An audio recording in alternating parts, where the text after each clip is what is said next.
Hey everybody out there, my name is Sean Joy from TechRaptor, aka Dragnix, and I want to do a little bit of a different piece for a video today. This is something that's been on my mind for the last several days after reading other publications regarding Game of the Year candidates. Now, you'll be seeing the Raptor picks come out over the next, several days, and, there was a lot of discussion that was put into it, and a lot of, hard work that was put into it.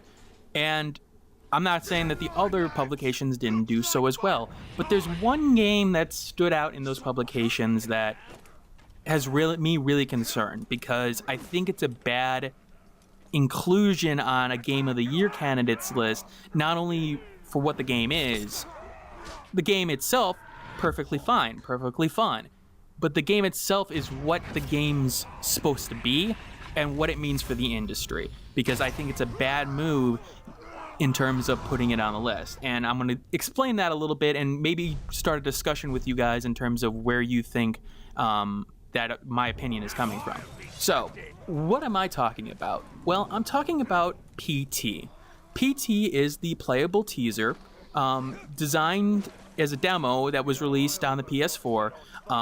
Lot of hype, and it's a good teaser. Let's not get that wrong. It is a interesting experience. It's a definitely experience in terms of horror that we haven't seen in a long while, and it's definitely refreshing as a demo. Okay, this is a piece that, demos have sort of gone to the wayside nowadays. That, it's been more marketing and more anything else, and sometimes, we don't get a representation of what the game is. But my problem with the inclusion of it on a Games of the Year list is what it is supposed to be. A demo. And a demo is supposed to be exactly what? It's supposed to be, sort of an advertisement for the game. This is like, here is a piece of the game. Here is what this game is going to be. If you like it, it gives you a better idea, maybe a better idea, and that's a keyword maybe, of what the game's final quality will be. Now, do I have any problem with PT's, content? Not at all. But let's take a look at some of the articles that have put PT on a pedestal in terms of what it means. Now, I want to clarify this. I like PT, I like what it is, and I want to see the industry do more of what PT has done, because I think it is somewhat consumer friendly. This is a really interesting component to the game, as long as it's not misleading. We don't know what the final outcome of PT will be. I look at The Evil Within and the trailers that we saw for that as an example of it could be something completely different, because the trailers in The Evil Within were somewhat representative of part of the game. Keyword part. The nature of the entire game for The Evil Within was a problem in my mind, because it was too schizophrenic. All right, so again, let's look at some of these articles, and I'm going to start with one of the bigger ones, Polygon. Now, Polygon, I read all the other publications. I want to be informed, despite the fact that I don't necessarily agree with them a good amount of the time, especially with their opinion pieces. It's good to be armed with information. So I read theirs, and I stumbled upon their 2014 Games of the Year, and number 10 was PT. Now, what games were not included on the list? Well, Bayonetta 2 stands out as a huge one, which is my Game of the Year personally. But we all know about the 7.5 in that review, and honestly, it is one of those situations where it's just like, okay, let's look at the reasoning behind it. All right, so let's take a look. Now, I will give Polygon credit. They start the article asking if PT is even a game. This was an actual debate. They said that whether or not it should be included on the list, and specifically citing that, they have selected out games classics, it's not a game classic, of Walking Dead and Gone Home. Now, I'm not sure on the Walking Dead one. I understand it's more of a Sam and Max and Maniac Mansion kind of experience, but I definitely consider that a game more than anything else, even though it's not the typical games that people may want to play. And Gone Home, I could see the argument on that one. People call it a walking simulator. It is a game in my mind after discussing it with people, although it did take me a little bit of time to get to that. But they go into the information about PT and what it means, and one of my major issues with their article is particularly with some of the statements that they made within it. So let's take a look. one of the quotes, "I've compared PT to the animated shorts before a Pixar movie. Regardless of what Silent Hills is, and we have reason to believe it won't be anything like PT, PT stands on its own. It's a novella or a short story, not a chapter out of a longer work. It's a form that really hasn't existed in video games before." All right, let's stop there. So the quote that he's referring to, and there's a link that he will link to, which I will include below in the description, regarding a tweet made by one Hideo Kojima, indicating that interaction is the biggest advantage of game, so that you get to battle against monsters with weapons. That we call in-action horror. Okay, so again, taking a step back, we have to understand that PT, despite it being an experience and despite it being a interesting experience in that, it is a demo. And one of the things that bothers me about this article is the fact that it makes the statement of, this is definitely different than what PT is going to be, based on one tweet that they've got there that honestly just seems like it's stretching the point. It's the fact that, oh, it's got weapons. You didn't have weapons in the trailer, therefore it's going to be completely different. No, not at all. I don't buy that. Again, we've had current experiences, the Evil Within coming to my mind, where the demos or the video trailers that we saw that had footage that was representative of part of the game definitely didn't represent the entire experience and sort of misled the consumer in that case. Maybe not purposefully, because it was representative of part of the game, but a lot of people were looking at The Evil Within as a horror experience, like a true horror experience. It would maybe end up being more horror of Resident Evil 4 type footage than maybe an Amnesia, The Dark Descent. Now, what else? I mean, so I have a problem with what they said there. Let's take another statement here. If we're lucky, PT represents a kind of compromise. In an increasingly risk-averse market where franchises shine and new ideas struggle to breathe, maybe there's a way to do both. And if we're not lucky, PT remains an anomaly. A candid look at the alternate reality where AAA video games are free to be experimental. Okay, again, part of the reason I have, in terms of the way the article is worded and the way that the article comes together, is that I think PT here on the list is on the list not necessarily for the content of the game itself, that the game alone isn't the reason why it's on the list. I think it's on the list for another reason, that of an idea of the demos being more important to the industry. The way that he words it, like an increasingly risk-averse market where franchises struggle and new ideas struggle to breathe, maybe there's a way to do both. There's a compromise to the current situation with, game releases at this point.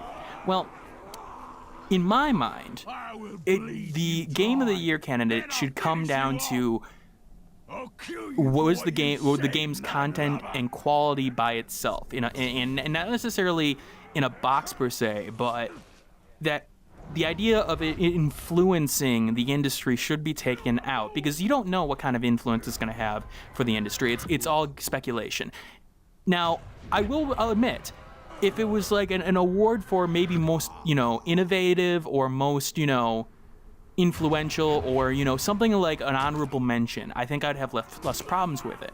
But again, we're talking about a demo that is designed to make sales. It's designed to give people an experience so that they are sort of attached to it, and that when that game was teasing comes out, they are more likely to make a purchase. Konami did not just do this to, just give an experience, a free experience for everyone. Anybody who believes that's not how businesses work, unfortunately. And it's wonderful that they brought PT to the mass market, and they've got a lot of free advertising out of it. It was a very, very smart move on their part. A lot smarter than the Metal Gear Solid 5 Ground Zeroes experience was, where it was a similar case, but it had a little bit of a price tag on it. Now,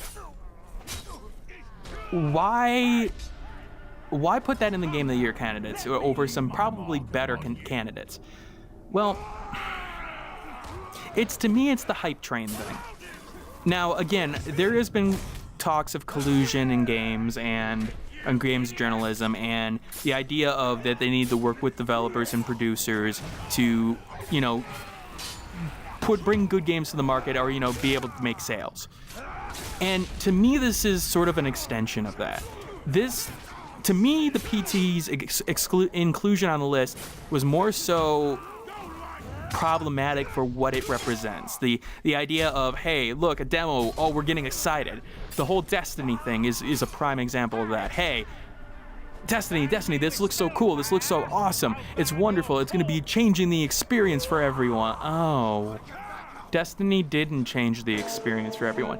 Not to say that Destiny was a horrible game, but Destiny was not the world changer that we thought it was. Most anybody who played the game is going to tell you that. On the other hand, it's nice to get a little bit hyped about a game, but when you put it in a list of Game of the Year candidates, it's obviously going to have that effect of, oh, its demo was good enough to make that list? Oh, well, the final game is going to be excellent then. It's going to be, I mean, if that's just a slice of it, well, hey, let alone, you know, the stuff that we haven't seen, it's going to be excellent. It's going to be 10 times as good. It's going to be a Game of the Year. We know better than that. I mean, any person who's covered, you know, major AAA release titles over the last several years knows that, you know, hype, rarely do games with that much hype come out and actually fill that hype. Watch Dogs, great example. Destiny. I mean, even games like Legend of Zelda Skyward Sword, I would say, rarely does it ever hit that. So it's curious to me that it's included on a list like this. Now, let's stop, you know, with Polygon itself, because Polygon is only one representative of this. Let's go to Giant Bomb. Let's look at Giant Bomb's best horror game of the year. Yeah, you know what I'm talking about, PT. While big budget video games forget about horror for a few years, independent developers picked up the slack. Amnesia: The Dark Descent remains worthy of the horror's crown, but PT reminded us what happens when unlimited resources are thrown at a horror experience. PT simply asks the player to walk around down the most detailed hallways ever, creating for a video game, and see what happens. Teaser, demo, whatever it was the scariest things made in 2014. Now, there's some okay points in that. There are some reasonable points in that, but here's the thing that, again, bothers me. It's, again, a glimpse into what it may be. And even if the Silent Hills doesn't pan out, they say, and the series remains in creative limbo, we'll always have PT, that hallway will never go away. They make also an assumption that AAA games, they imply it, that unlimited resources, and they're applying AAA games, that, you know, horror games haven't done well in terms of AAA releases. Except one little problem. Their runner-up, besides Neverending Nightmares, was Alien Isolation. A full experience, a completed experience, that had desolate hallways, a horror that you knew was there, and you hiding, and not the kind of action horror that we've seen before. And to me, again, it seems like a waste of the award for this year when it is only a portion of that piece. Now, not to say again, PT, I'm going to repeat this a couple of times, not to say that PT wasn't experience, and not to say that PT doesn't deserve praise in itself. But on the other hand, when unlimited resources are thrown at a horror experience, okay, great. The number of resources shouldn't make a difference. It's a matter of, okay, great, it looks better. Does it do the horror job in horror? Okay, good. Don't care if it took 100,000 resources or 5 resources. The way I read the article was, again, the excitement that comes out of, oh, look, this is wonderful. This is a wonderful experience. This is the future. This is the way that we need to go forward on this. Again, does that deserve its point in the Game of the Year candidates? I don't believe it does. And this is, again, my opinion. This is, again, not representative of anybody else on the staff. This is me coming to you guys and being like, this just seems a little bit weird to me. Now, Am I implying that there's some sort of like, that they purposely put that on there? In terms of like a financial portion or anything like that? No, I'm not implying that at all. I think we're getting sort of fixed into this idea that a game has done something different, and therefore it should be rewarded for that point. And it can be. Just maybe not in the Game of the Year or Horror Game of the Year candidate. Now, there were other sites that also included some editorials on this as well, which I have less problems with because they were editorials. They weren't their Game of the Year candidates per se. It was maybe a list of the Game of the Years or influenced Game of the Years in terms of their experience of the year. Opinion pieces on that point I have less of a problem with, because the person's coming out and saying, look, this is my portion of it, and they're obviously going to say some bias in there based on their own experiences, but they were a little bit more front about it. IGN's piece is a prime example. The person ends with, in short, it's one hell of a marketing gimmick, which it is. It is a marketing gimmick, well done and well prepared. So, is this just bitter grapes on my part? That, that games like Bayonetta or Alien Isolation, which I thought were fantastic games, didn't make those lists, and other games that, I don't think were full experiences made the list. There could be a little bit of bitter grapes there. I thought, the experience in PT for me, it was all right. Now, it did sort of lose its effect when I had already seen a video or two on it before I myself played it. So I will admit, yeah, there could be some, I don't want to say bitter grapes because I don't have a agenda or anything like that in terms of what I want to be the Game of the Year or not. But I will admit, yeah, I am open to the fact that I may not like what PT is, and therefore I'm already excluding it from the Game of the Year list. And that's why I want to discuss it with you guys. I want to hear what you think of that kind of game on the list. Do you think it deserves to be on the list, even though it is essentially a teaser for a game?